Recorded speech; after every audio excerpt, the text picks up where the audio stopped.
tight end Darren Waller, first-time Pro Bowler. Darren, thank you so much for being with this morning. Good to have you. And I also want to mention the Chiefs, the Raiders, the last team to beat the Chiefs. And I just want to give you some love for a second because I was looking up some stats on you. 107 passes this season, breaking Tim Brown's record in 1997. How about that? And in the last 2 seasons, you only trailed Travis Kelce amongst tight ends in receptions and receiving yards. So you have been balling, sir. And I just want to make sure everyone at home is aware of that beyond Raiders Nation. But first, let me start with this. Major story of the day, Deshaun Watson demanding a trade. What are your thoughts on that? I feel like Deshaun Watson, at this point, all that he's done for Houston and that franchise, I feel like he has the right to express how he truly feels. He's invested so much into that organization that he's earned the right to have that voice, and they should listen to him. And I feel like it's okay for him to express how he feels. And if he wants to go somewhere else with his career, then I'm all for that. We see this kind of stuff happening, Darren, and welcome to the show. Thank you so much. But we see this kind of stuff happening primarily in the sport of the National Basketball Association. It's rare that we've seen something like this happen in the National Football League. As a player in the National Football League, what enters your mind when you hear a player, particularly of his caliber, take this kind of staunch position? How does it resonate with y'all? Not necessarily about him, but about the team he plays for and how players in the National Football League are getting treated by some organizations. What are your thoughts? When you see something like that, you just know that there's a divide there. The best organizations in the league, there's a camaraderie, there's a togetherness, there's the front office, the coaches, and the players on the same page. And when you see a guy like Deshaun, take that stance, you know that there's a divide. Like, he's a champion. We know that. We know his pedigree. And there's something there in that organization that isn't sitting right with him. With all that he's put in, he feels like there's no change that's going to be there. And that's a tough place to be as a player because you can do all that you can and control what you can control. But when it's not being met on the other side, it's very frustrating. Meantime, Deshaun Watson, I've been saying, is probably second most trade value in the NFL, given his age and his ability and everything, behind Patrick Mahomes, who's a guy who's gone 25-1, or who's on a team that just went 25-1 in their last 26 games. There was one team that beat them. I don't know if you know who it is off the top of your head, but I suspect that you do. What is the key to beating the Kansas City Chiefs? You got to be firing on all cylinders for sure. When we beat them, we had explosive pass plays, a few that were over 50 yards, explosive runs that were over 50 yards. The defense had multiple turnovers, so it's got to be every part of the game that's contributing. It can't just be one part because they're such a good team at this point in the season. Their defense is always playing their best at this time.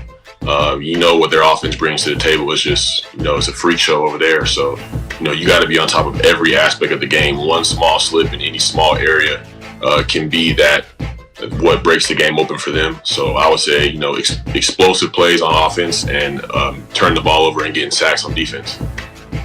What the hell happened to y'all, man? Y'all were 6-4. Y'all looked like y'all were en route to go into the playoffs, and then y'all ended up 2-4 over your last 6 games. Finished as a 500 team. What happened? What happened to the Las Vegas Raiders? When you look back over the last 2 years, like a similar trend happened. So I would probably say that goes into attention to detail as we go down through the season. Got the small things are what separate those games that we lose, and you can go by and cruise by off energy and enthusiasm and things like that early in the season. But when it gets tough in the later half and it gets cold and the road gets tougher, we got to be on top of the details and come to work with that same level of energy, even an increased energy, to be a championship team and be considered in those playoff games. So, things like that got to change. We got to step up our ball security on offense. Can't be turning the ball over or falling short in the red zone. These are things that we have to fix in order to get where we want to go. You've played both teams in the Super Bowl this year. So you faced both defenses.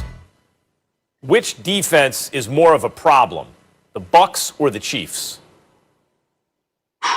I'll probably have to go with the Bucs. You look at the front, you got Shaq Barrett, who led the league in sacks in 2019. You got Pierre Paul, who I think was the toughest person I had to pass protect against this year, and is playing some of the best of his career. You got the linebacker duo in there, which is the best I probably ever played against at any level. And their DBs can make plays as well, like Murphy Bunting, Carlton Davis, Whitehead flying around back there. So they've got talent on every single level and guys that can make impact plays. But I'm not going to sell the Kansas City defense short either. Not with Tyrann Mathieu out there, Frank Clark, guys like that. They get better as the season goes along, better than anyone I've seen in the past couple of years. What's it like to play for Chucky? That's what people affectionately call him. He's the great John Gruden. We miss him. He is the voice of Monday Night Football. He did an outstanding job for us for many years, even though Louis Riddick and the crew are doing a great job now. Wanted to know your thoughts, because when we think about the Raiders, you think about John Gruden.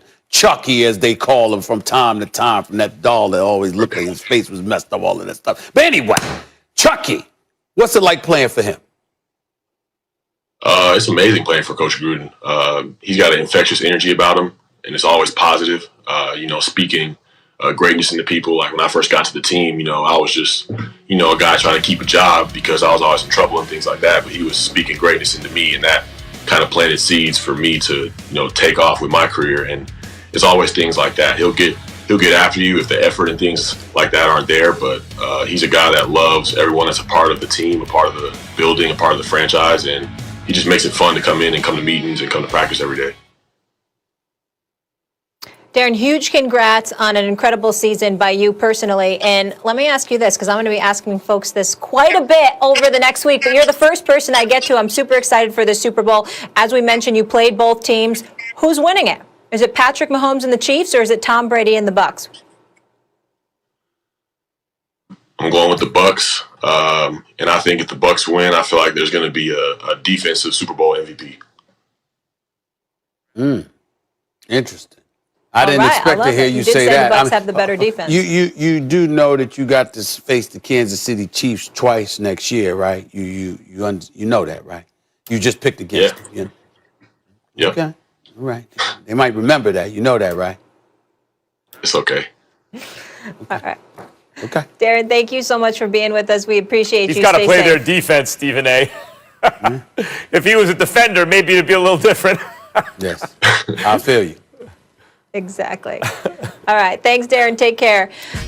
We'll keep it moving here, guys. Thanks, Darren. This year's Super Bowl game features a matchup between two most clutch quarterbacks in the game. Patrick Mahomes erased a 10-point fourth-quarter deficit to lead the Chiefs to victory in last year's Super Bowl, while Tom Brady has several come-from-behind wins in the big game, most notably a 28-3 deficit with Atlanta. Max, I'll start with you.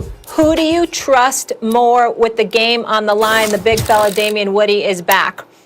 Who's more clutch, Brady or Mahomes? Patrick Mahomes. If the question is football, the answer is Patrick Mahomes. I trust him more with the game on the line, the game not on the line, in the first quarter, in the fourth quarter. I trust him the most because he's the best. And I'll say that I've seen Mahomes and Brady link up when Brady had all the experience in the world, had already 5 Super Bowl championships, and Mahomes was in his first season as a starter. I saw what happened at the end of that game. Tom Brady threw an interception to end the game. A pre-snap penalty gave him the ball back. Understand, Mahomes never got to touch the ball. I saw Brady throw the interception. The game should have been over. I also saw Mahomes not touch the ball. It's my belief to this day that had Mahomes gotten the ball, he'd be working on his 3rd consecutive Super Bowl win. By the way, I am done. I'm finished with the business of predicting Tom Brady's demise. That's not what this is about. He's been outstanding at his age or any age. But Mahomes is playing the quarterback position, I believe, at the highest level it's ever been played. Couple of things. Number one, Tom Brady was not outstanding in the second half last week when he threw 3 interceptions. Let's remember that. Even though we applaud him and we think he's great and it's phenomenal that he's in this position, the second half was not that great. Having said all of that, it's not that definitive to me when it comes to Mahomes over Brady, because Brady is the 6-time champion. He is the guy that went to 9 Super Bowls. One of the Super Bowls he lost throwing for 505 yards against the Philadelphia Eagles. I'm not going to sleep on it. In just one game in the clutch moment. Tom Brady, as far as I'm concerned, if you're good enough to be in a clutch moment in a particular game, then why shouldn't I bet on Tom Brady once that clutch moment arrives? To me, he's somebody that you got to take out, put him behind the 8 ball, have him playing catch up. But if it's a nip and tuck and he's balling and it's a close clutch situation, I can't summarily dismiss that. And as it pertains to Patrick Mahomes, Max, I want to say one other thing before we move on here. Patrick Mahomes is phenomenal. Deshaun Watson, it's nice to hear you acknowledge again that he's phenomenal as well. But you're quick to say he's not Patrick Mahomes. Brandon Cooks, Will Fuller, as opposed to Tyreek Hill and Travis Kelce. Not the same, huh? Let me see Deshaun Watson with Tyreek Hill and Travis Kelce, and then tell me he's not Patrick Mahomes. Until then, I'm not so sure. But to get back to Brady and Mahomes, just a clutch situation, not long, a season long or anything, just one clutch situation. For example, a Super Bowl's on the line, last 5 minutes, it's nip and tuck. I'm going to bet against Brady? I don't think so.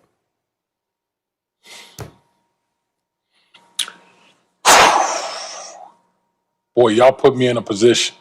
Yeah, you know. Y'all put me in a position, an untenable position. I've seen 12 do it 6 times. 6 times I've seen 12 do it. That's crazy. But I also know that Patrick Mahomes is the best football player in the National Football League. Patrick Mahomes can do things off platform, can do things when things break down as good as any player, or probably better, in the National Football League.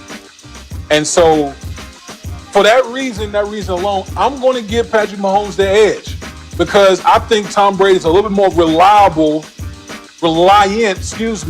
on all the pieces around him.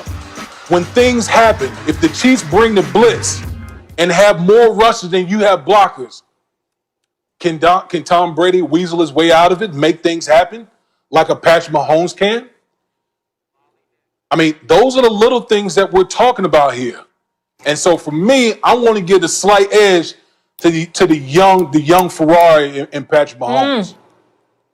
Wow, the former Patriot, the 2-time Super Bowl champ. Okay, Damian Woody, I see you going with the Chiefs. I'm glad you're an unbiased analyst. You're an unbiased analyst, and I'm proud of you right there.